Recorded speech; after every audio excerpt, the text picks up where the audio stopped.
ఈ రోజుల్లో కర్మ గిర్మ ఏముండదు అన్న వాళ్ళకి ఈ వీడియో చూపించండి. ఈ వీడియోలో ఒక ఆటో కనిపిస్తుంది కదా, దాని పక్కనే ఒక సైకిల్ కూడా ఉంది. ఆటో డ్రైవర్ ఆటో దిగి ఆ సైకిల్ ని పక్కన పెట్టి వెళ్లిపోయి ఉండొచ్చు. కానీ ఆ ఆటో వాడు ఆ సైకిల్ వాడు చూస్తున్నాడా ఏంటి అని అనుకొని ఆ సైకిల్ ని కింద పడేసి పక్కకు జరిపి ఆటో స్టార్ట్ చేసి ముందుకెళ్తుంటే ఆ సైకిల్ ఆటో వెనక టైర్ కిందికి వచ్చింది. ఎక్కించి వెళ్దామన్నా కూడా ఆటో ముందుకు వెళ్ళలేదు. ఇక చేసేదేం లేక తప్పక ఆటో దిగి సైకిల్ ని పక్కకు తీయంగానే ఆటో ముందుకు మూవ్ అయింది.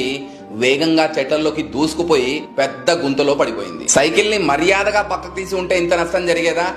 నన్నెవడు చూస్తాడులే అని చెడు చేసుకుంటూ పోదాం అనుకున్నాడు.